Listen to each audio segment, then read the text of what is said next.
여러분 반갑습니다. 오늘은 수요일입니다. 수요일은 의사소통에 대한 이야기를 하는 날이죠. 수요일부터 벌써 체력이 방전되는 분들이 있을지도 모르겠어요.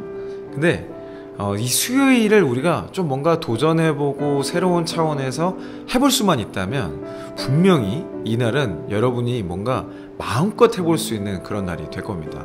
오늘 제가 여러분들과 나눈 의사소통 주제는요, 뭔가 갈등 상황, 그리고 이렇게 꼬장 부리는 사람과의 의사소통 노하우예요. 제가 직장 생활을 짧지 않은 시간 동안 하면서 나름 굉장히 중요한 역할을 많이 맡았습니다. 주로 혁신사업부의 혁신 프로젝트 PM, PD 이런 것들을 많이 했어요. 그러다 보니까 어떤 문제들이 좀 있었냐면, 많은 사람들이 제가 뭘 하려고 그러면 일단 무조건 반대를 해요. 반대를 위한 반대 그런 것도 있었고, 또 제가 실제로 기획을 좀 멍청하게 해가지고 제대로 뭐가 안 된 적도 있고, 하여튼 굉장히 많은 요소에서 잘못된 의사소통이 많이 있었던 것 같아요. 그때 일어나는 갈등 때문에 사실 우리가 일을 잘할 수 있고 더 좋은 결과물을 낼 수도 있음에도 불구하고 거기에 에너지 쓰다가 그냥 진이 다 빠져버리는 거야. 그래서 진짜 잘할 수 있는 것도 결과물이 안 나오고, 또 결과물이 제대로 안 나올 거는 완전 폭망하고, 이런 일들이 저는 직장 생활하면서 굉장히 여러 차례 있었습니다. 그때마다 제가 왜 이런 일이 있을까, 어떻게 의사소통을 해야 저 사람들이 기분 나빠하지 않고 내가 기획했던 내용들을 잘 따라올 수 있을까, 이런 것들을 고민을 많이 해봤거든요. 제가 여러 가지 시도와 이 노력을 해본 끝에 저만의 노하우를 한 가지 오늘 여러분께 소개해드리도록 하겠습니다. 여러분들의 기획안, 그리고 여러분들이 무언가를 해야 될 때 태클 거는 분들이 아마 정해져 있을 거예요. 그런 분들은 여러분들이 그 기획안을 정말 잘하면은 뭔가 손해를 보는 분들이겠죠? 아니면 그냥 여러분이 싫거나 그냥 그런 사람도 있어. 그냥 인성 거지들은 어디 가나 있기 때문에 여러분들이 아무리 정말 나이스한 걸 가져와도, 아무리 맞는 말을 해도 그냥 네가 말하면 싫어 이런 사람들이 있다고. 근데 그건 일단 좀 논외로 하고, 심지어 그런 사람들에게 통했던 방법이에요.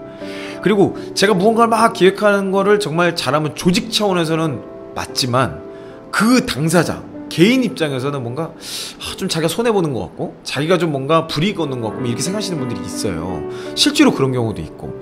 그러니까 예를 들면 이런 겁니다. 조직에 굉장히 유능하고 일을 잘하고 귀감이 될 만한 분이 리더십이 돼야 되는데, 조직 구성원 누구도 그 사람을 따르지 않는 거예요. 그리고 그 사람이 추진하고 있는 내용이 시대에 너무 뒤떨어지는 거야. 그러니까 결과물도 안 나오고 회사가 결론적으로 너무 힘들어져. 그러면 어떻게, 저는 인사팀장이었으니까 인사팀장에서 저는 어떻게 되겠어요? 그런 사람을 일단 정리를 해야지. 정리를 한다는 게 해고한다 이런 경우보다는 그 사람의 보직을 바꿔준다거나 아니면 프로젝트를 바꿔준다거나 이런 거예요. 그 사람도 강점을 발휘할 수 있는 환경으로 열어주는 게 저의 역할이었거든요. 그러다 보니까 필연적으로 제가 무언가 기획을 해서 조직 재설계를 하고 인선을 할 때 반드시 누군가는 자기가 불이익을 얻는다고 확신을 갖는 분들이 간혹 있었어요. 그러다 보니까 뭔가 이제 그런 것들이 몇 번 반복되다 보면은 이분들은 제가 뭔가 움직이잖아요. 뭔가를 제안만 해도 그때부터 짝 바싹 긴장합니다. 이번에 내가 뭔가 당하는 거 아닌가, 내가 뭔가 쫓겨나는 거 아닌가, 이런.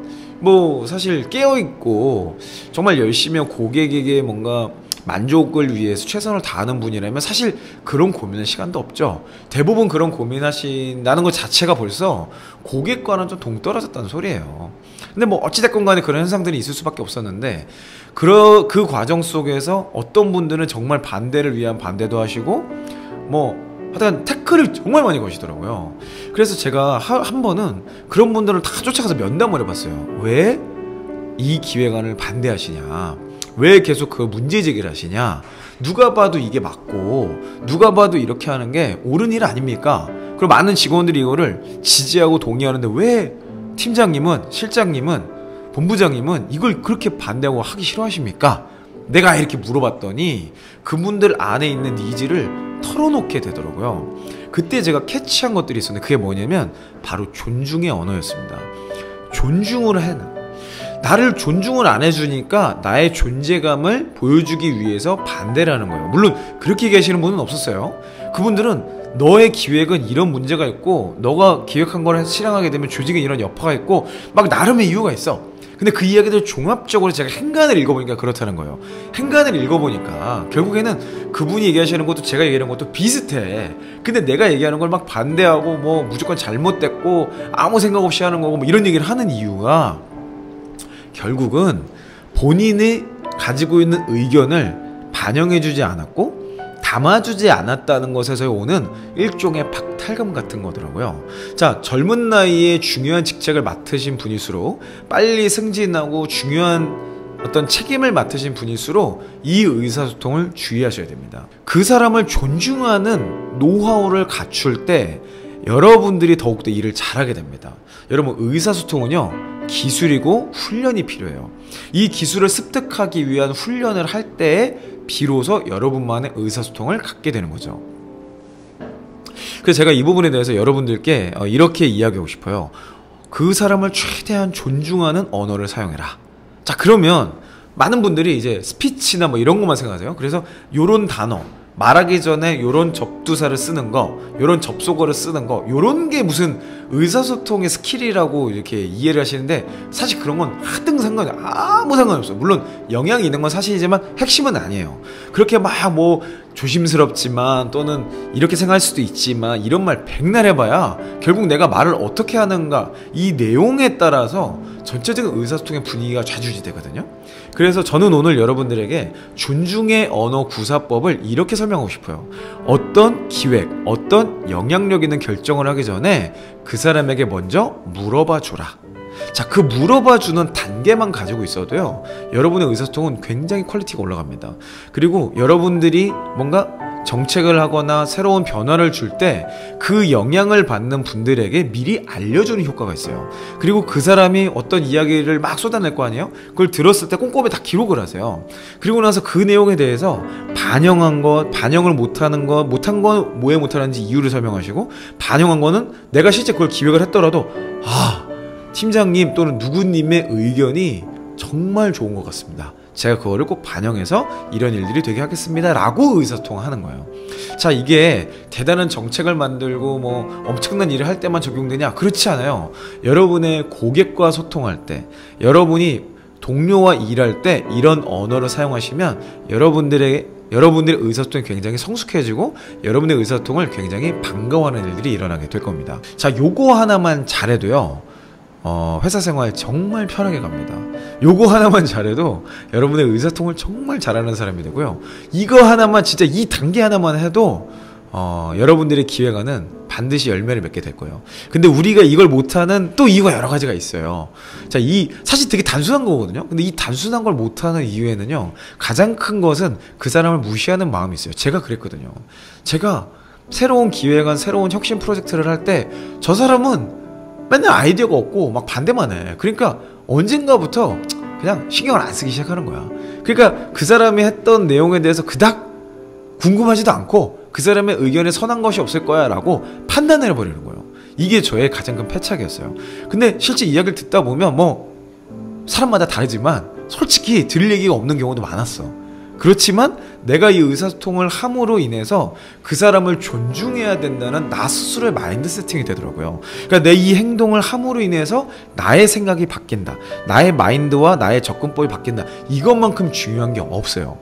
그래서 첫 번째는 그 사람을 무시하고 실제로 무시하고 그 사람의 의견이 전혀 궁금하지 않는 것 이것을 깨는 어떤 요소로서 이 프로세스는 굉장히 강력하고요. 그리고 이걸 못하는 되게 중요한 이유는 내가 조급한 거예요.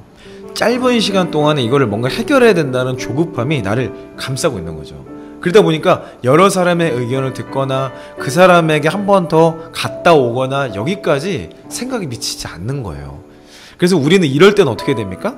내가 커뮤니케이션 미스가 났을 때 누군가가 나의 의견을 방해하고 반대하고 태클을 걸 때 우리는 돌아봐야 돼요. 내가 너무 급하게 하진 않았나?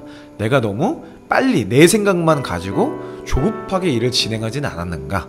이 부분에 대해서 한번 돌아보고 내가 잘못 커뮤니케이션을 미스한 사람이 누구인지 과정에서 빠뜨린 사람이 누구인지를 다시 한번 점검해보고 그분들과 한 번 더 마이크로 커뮤니케이션을 하시는 게 그 시간을 편성해 놓는 것이 이 다음번에 새로운 전략을 구사할 때 새로운 변화를 가져갈 때 굉장히 큰 도움이 될 겁니다. 그리고 또 이런 의사소통을 안 하는 세 번째 이유는요 진짜 그냥 이 생각 자체를 안 하는 거야. 이 마인드 자체가 머릿속에 없어.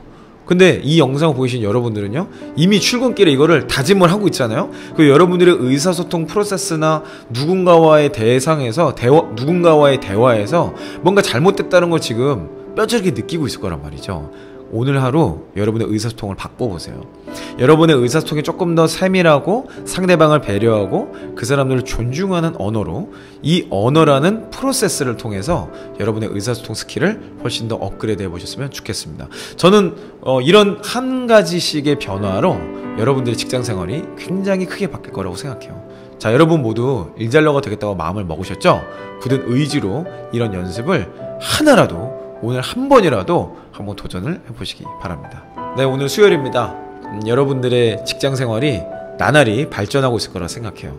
여러분들과 함께 여러분들의 변화의 스토리를 댓글로 남겨주세요. 그리고 여러분들의 어떤 시도가 어떤 어려움을 겪었는지, 여러분의 시도와 열매가 있다면 그런 내용이 어떤 거였는지 꼭 댓글로 남겨주세요. 아니면 오늘 출근하면서 이 영상을 듣고 있잖아요.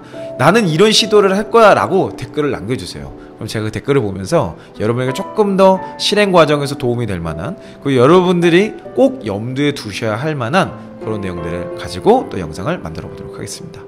네, 여러분 오늘 힘내시고요. 오늘 또 지나면 한 주가 꺾입니다. 여러분들이 그토록 기다리시는 주말이 성큼 더 다가오는 날이에요. 여러분 힘내시고 힘찬 하루 되시기 바랍니다. 저는 내일 아침 6시에 다시 만나도록 할게요. 이상 이영가였습니다.